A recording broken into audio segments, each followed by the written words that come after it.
확률과 통계의 마지막 챕터인 모평균의 추정입니다. 내용만 잘 이해하면 어렵지 않은 챕터니까 잘할 수 있을 거예요. 말 그대로입니다. 모평균의 추정. 이제 모집단에서 모평균을 추정하는 거예요. 모평균이라는 게 EX잖아요. 그걸 편의상 M이라고 쓰고 M을 추정하는 거예요. 느껴지나요? 이런 상황이었잖아. 모집단이 있었어. 모집단이 이렇게 있었어요. 여기서 크기 N을 이미 추출하여 표본을 만들어요. 표본 집단을 만드는 거예요. 표본 집단을 만들었는데 우리 이 전 챕터에서 EX와 EX바는 똑같다. 기억나죠? 선생님, EX바하고 EX가 똑같은데 왜 모평균을 추정을 해요? 모평균 구하면 되는 거 아닌가요? 이제 이게 이론적인 거예요. 이론적인 거여서 실제로는 얘를 구하는 게 만만치가 않죠. 만만치가 않은 게 아니라 구할 수 있긴 한가요? 이게 어떤 상황이야? 어, 모집단이 너무 개체수가 많아서 다 조사할 수가 없어. 다 조사할 수 없어서 샘플링을 하겠다라는 의미 아닌가요? 그럼 이렇게 만들어진 X바들이 있을 거 아니야. 기억나죠? X1바, X2바 이런 것들이 있을 거 아니야. 이런 것들의 전체 평균이 얘라는 거니까 이것들의 전체 평균이 원래 모집단의 평균과 같을 수밖에 없다라는 거죠. 그런데 이걸 하는 게 쉬운 게 아니잖아. 이걸 못 하잖아요. 그러니까 X바 하나만을 가지고 M을 추정하려는 거야. 느껴지죠? 문제로도 있었던 것 같아. 문제로도 학생들이 말이 너무 비슷비슷하니까 EX 모평균과 X바 표본 평균의 평균이 똑같은 건데 표본 평균하고 모평균이 같다고 착각하는 경우가 있죠. 다시 얘기해 볼까요? 모평균 EX와 표본 평균의 평균이 같은 거예요. 그러니까 모평균 EX와 X바는 다른 거지. 자, 여기 이제 뭘 하려는지 알 것 같아요? 이 X바 하나만을 가지고 모평균 M이 어디쯤에 있는지, 얼마쯤 되는지를 알아보는 거예요. 괜찮죠? 네. 그렇게 알아보는 구간, 그러니까 우리 M이 있을 법한 구간을 어려운 말로 신뢰 구간이라고 하는데, 우선 이 신뢰 구간이라는 말을 이해를 잘 해야 돼요. 요걸 제가 예를 들어서 잘 설명을 해볼 테니까 요게 어떤 말인지 한번 이제 알아보세요. 아마 이해될 거예요. 자, 제가 천천히 설명을 해볼게요. 마트에 있는 이제 항상 예를 많이 드는 거죠. 마트에 있는 전구 수명을 알아보고 싶어. 그래서 내가 두 개를 사왔어. 두 개를 사와서 그 수명을 쟀더니 하나는 9시간, 하나는 10시간이 나왔어. 그러니까 얘는 요거 딱 정수라고 하려고 11시간이라고 할까요? 11시간 이렇게 됐어. 그래서 X바를 10시간이라고 할 거야. 표본의 평균이죠. 표본 평균을 가지고 그럼 내가 봐봐. 내가 친구한테 내가 마트에서 전구 두 개를 사와서 수명을 쟀더니 평균이 10시간이었어. 그러니까 마트에 있는 전구의 수명은 10시간이야. 마트에 있는 전구의 수명의 평균은 10시간이야. 이런 믿음이 가나요? 믿음이 안 가죠. 이렇게 말하면 안 돼요. 그럼 이렇게 말하는 건 어때? 야, 마트에 있는 전구의 수명의 평균은 9시간에서 11시간이다. 좀 믿음이 가죠? 내가 얘를 8시간에서 12시간 사이야 라고 하면 좀 더 믿음이 가죠. 이렇게 믿음이 가게 말을 하는 걸 우리가 신뢰 구간이라고 하는 거예요. 이제 이해가 되죠? 이 신뢰 구간이 넓으면 넓을수록 어때요? 좀 믿음이 좀 많이 가죠? 다시 한번 예를 들어볼까요? 내가 어제 버스를 5시 10분에 탔어. 어제 내가 버스 정류장에서 버스를 타는데 5시 10분에 차를 탔어. 그래서 내가 친구한테 야, 오늘은 버스가 5시 10분에 와. 이러면 이게 믿음이 가나요? 믿음이 안 가죠. 이거 어때? 5시에서 5시 20분 사이에 올걸? 이러면 좀 믿음이 가죠. 이거 어때요? 4시 반에서 5시 반 사이에 와. 그럼 확실히 올 것 같죠? 그죠? 이거 어때요? 오늘 중으로 올걸? 100% 오겠죠? 어떤 느낌인지 알겠어요?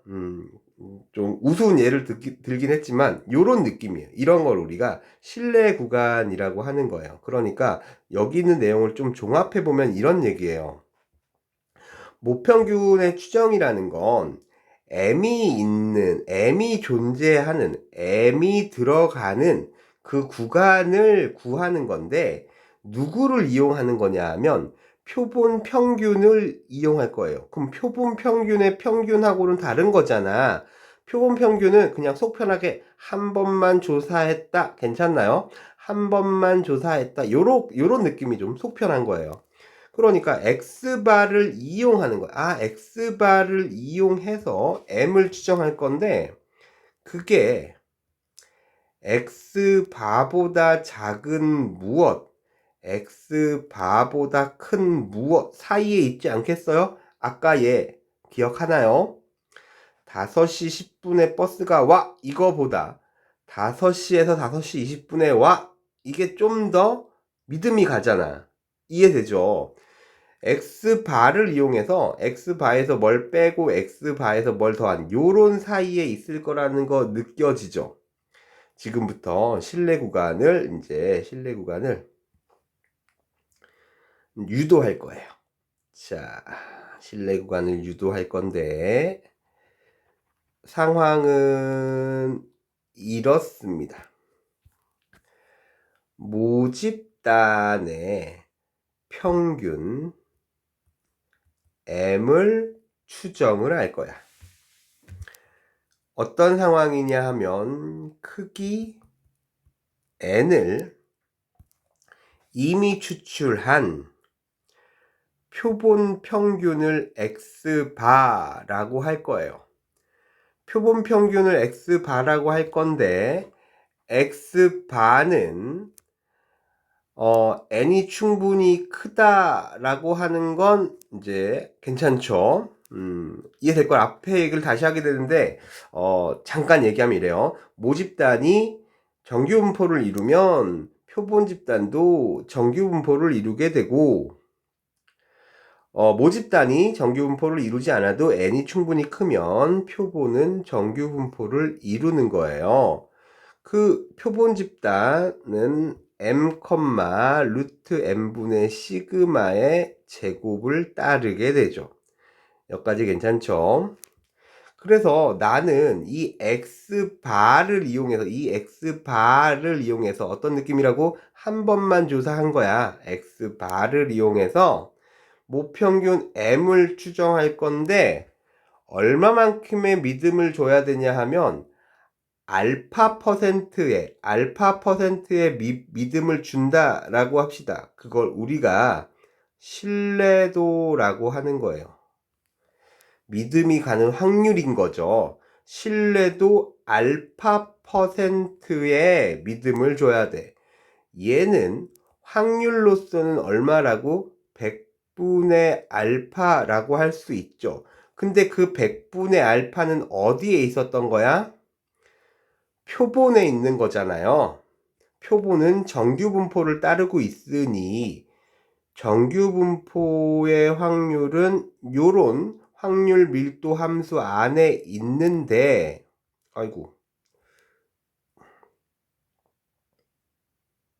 요런 확률 밀도 함수가 존재해서 요 x축과 이루는 넓이를 우리가 확률이라고 하는데, 100분의 알파라는 건 x축과 이루는 넓이죠. 넓이니까 100분의 알파를 좀 구하기 쉽게 하기 위해서 딱 가운데에 위치시킵시다. 여기가 마이너스 k, 여기가 k. 그러니까 어떤 상황이야? z가 마이너스 k에서 k 사이에 있다면 그게 100분의 알파라는 확률을 갖는다. 이렇게 되는 거죠. 이 모양이 지금, 이 넓이가 지금 100분의 알파인 거예요. 일부러 그렇게 만들었죠. 그런데 요 상황은 표준화가 된 상황이야. 그렇죠. 표준화가 되기 전 상황, z가 원래 뭐였나요? x 바 마이너스 m을 루트 m분의 시그마로 나눈 거 아닌가요? 이해되죠? 요런 상황이 돼야 알파 퍼센트의 믿음이 생긴다라는 거예요. 이걸 양변에 마이너스, 아니죠. 양변에 루트 m분의 시그마를 곱해주고, 이렇게 곱해주고, x바를 양변에 빼주고, 한 번 더 쓸까요? 더 쓰기 귀찮은데. 양변에 x바를 빼주고, 다시 한번 얘기하지만 선생님 글씨를 너무 못 써요 진짜. 진짜로 노트에 쓰면 이 정도는 아닌데 태블릿 너무 어려운 것 같아요. 자, 요게 마이너스 m이죠. 그리고 나서 마지막에 마이너스를 곱해서 정리하면 요게, 여기는 플러스, 여기도 플러스, 이렇게 이제 좌우에 부호가 바뀌겠죠. 자, 여기에서 이쪽으로 어떻게 갔다고요? 양변에 x바를 빼고 그 다음에 마이너스를 곱해서 정리한 식. 이걸 우리가 모평균 m의 신뢰 구간이라고 하는 겁니다. 이때 보통 우리가 고등 과정에서 사용하는 신뢰도는 95%와 99%를 써요. 95%와 99%인데 95%하고 99%에 해당하는 표준 정규 분포를 읽어보면 여기가 마이너스 1.96, 여기가 1.96 이렇게 돼서 요만큼의 넓이가 0.95예요. 다시 요만큼의 넓이는 얼마라고 써 있을까요? 0.475 이렇게 써 있겠죠. 또 마찬가지로 99%에 해당하는 표준 정규 분포표를 읽어보면 여기가 2.58, 여기가 마이너스 2.58, 요 넓이가 0.99 이렇게 돼요. 그래서 요 부분의 넓이가 0.495라고 써 있었겠죠.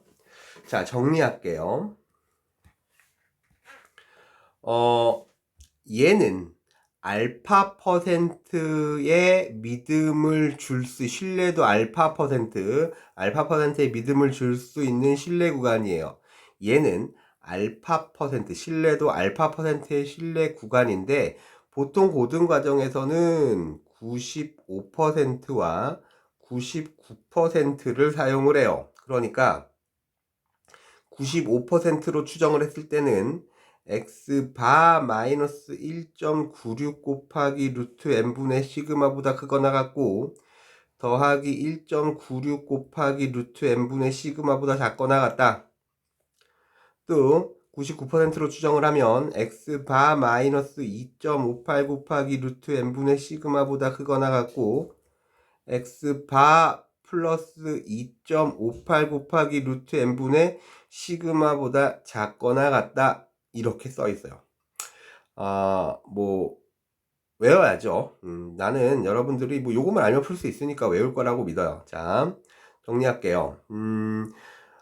좀 쉬운 대부분의 문제들은 요식 두 개만 알면, 뭐 실은 식은 한 개죠. 식은 한 개 있는데 그게 이제 k 값이 1.96, 2.58 이렇게 바뀌니까 요거만 알면 풀리는데, 난이도가 있는 문제들은 요 유도 과정을 알아야 돼요. 요 유도 과정을 알아야 우리가 좀 난이도 있는 문제들을 풀어낼 수가 있어요. 선생님 이해될 거라고 믿을게요. 이해했을 거라고. 자, 그러면 유도 과정 여러분들이 잘 기억할 거다라고 생각을 하고 좀 지우고요. 좀 세부적인 내용을 좀 정리해 볼게요.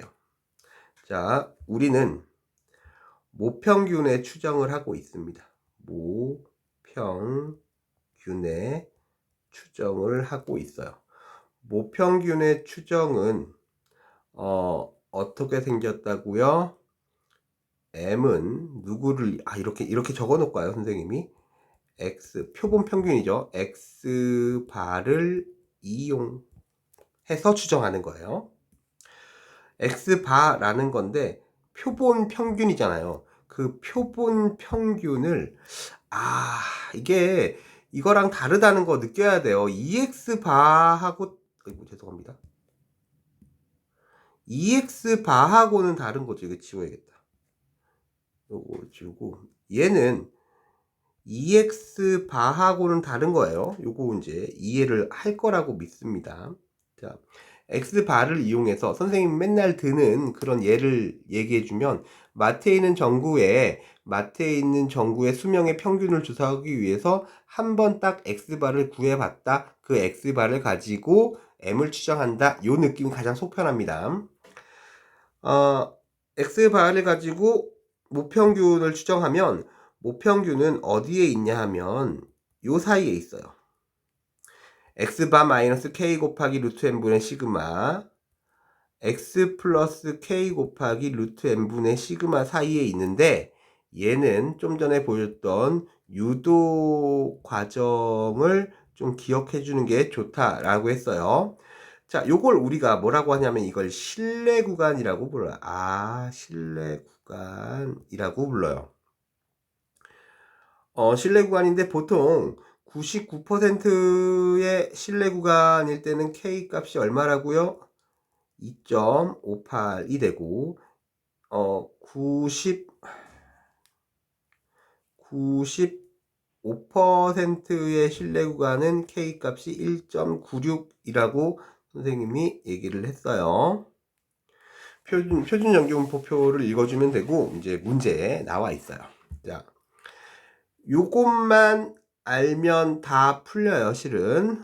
근데 좀 섬세하게 용어를 정리하려고 합니다. 이때 신뢰 구간을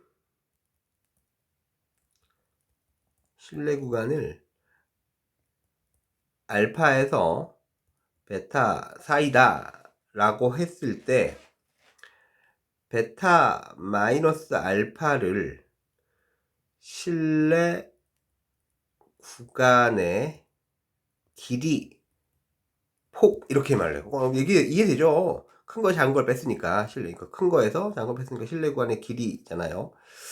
이걸 잘 이용하면 계산이 좀 편리해질 때가 많아요. 신뢰 구간의 길이가 뭐예요? 얘에서 얘를 뺐잖아, 그지? 얘에서 얘를 빼면 2 곱하기 k 곱하기 루트 n분의 시그마 괜찮아요? 이걸 우리가 신뢰 구간의 길이라고 합니다. 내신 준비를 할 때는 이게 좀 자연스럽게 툭 튀어나와요. 신뢰 구간의 길이 그러면 2k 곱하기 루트 n분의 시그마 이게 바로 튀어나오는 게 좋아요. 내신 시험 준비를 할 때는요. 자, 그 다음에 요식을 한번 정리를 해볼게요. 요식을 x바를 가운데로 다시 모아서 정리를 좀 할게요. 그러면 m-x 바 이렇게 되겠죠. 내가 만약에 절대값을 씌운다고 하면 어떻게 돼? k 곱하기 루트 m분의 시그마 이렇게 쓰는 거예요. 이해되죠? 이 식을 절대값을 사용해서 정리를 한 거예요. 얘를 우리가 모평균과 표본 평균의 차라고 부릅니다. 얘를 모평균과 표본 평균의 차. 괜찮아요? 좀 생긴 모양이 좀 다르죠? 곱하기 2가 있네요. 실내관의 길이하고 모평균과 표본 평균의 차. 이게 문제 유형으로도 있어서 어쩔 수 없어요. 이게 내신 준비할 때는 이 두 개를 바삭하게 외우고 있어야 돼요. 위에 거는 실내관의 길이, 얘는 모평균과 표본 평균의 차. 이상해 선생님 여기 부등호 있는데요. 그래요. 여기 부등호가 있어요. 원래는 모평균과 표본 평균의 차이의 최대값 아닌가요? 이해되죠? 모평균과 표본 평균의 차이의 최대값 이렇게 말을 해야 되는데 그냥 관례적으로 얘를 모평균과 표본 평균의 차 이렇게 부릅니다. 이 정도를 알면은 아마 안 풀리는 문제가 없을 거예요. 대부분 다 풀릴 거예요. 그리고 난이도가, 그러니까 실은 이거죠. 요 세 개만 알면 대부분의 문제는 다 풀린다는 거지. 풀리는데, 유도 과정을 알아야 좀 난이도 있는 문제를 풀 수가 있겠다. 괜찮죠?